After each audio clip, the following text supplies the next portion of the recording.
If a busy brain and low back pain keep you from sleeping, maybe try this lumbar shake. This is day 1 of part 2 burnout bed somatics. We're gonna start with this lovely one. It's one of my favorites for low back pain and tension and just general anxious energy when you're trying to relax your mind and body to get into bed. Couple of safety things, make sure you're not locking your knees. If it's not comfortable for you to stand next to the bed and lean over, a lot of things, height, etc. Feel free to put something next to the bed and kneel on that and lean onto the bed or whatever works for you instead. That is too much pressure on your shoulders.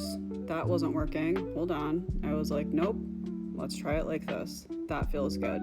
So just play with what works for you. The reason I'm starting with this is because low back pain is something that so many of us can relate to. You have an anterior tilt, you may experience the pain because of the compression of the lumbar spine or that curving. You have a posterior tilt, you may experience the pain from the flattening, the lengthening, and if you have sway back, it's a little bit of both, very uncomfortable. And as we also know, no matter what, a weak muscle is a sore muscle. Because our general range of motion is flexion and extension, bending over, leaning back, we don't typically move laterally, side to side very often like that. Aside from the energy release and nervous system regulation we might get from the shaking and rocking, I also wanted to show you the area of the body that we're targeting. Mostly looking at the area where the pelvis and the core connect to one another, also involving the spine. Starting at its deepest, we can look at one of the muscles is the QL muscle. We're not looking at big shaking or rocking here, just very gentle, almost like vibrations, just waking these muscles up, letting them know that we know they're there. We're working our way superiorly, so outwardly on the body. I just want to give you an idea, show you how many little muscles are down there. Also, so you can get a sense of what is connected to that posterior part of your pelvis. There's one more layer on top, and remember, we have so many muscles that are all connecting down in that same area. Last but not least, we have this wonderful large piece of fascia that covers all of it.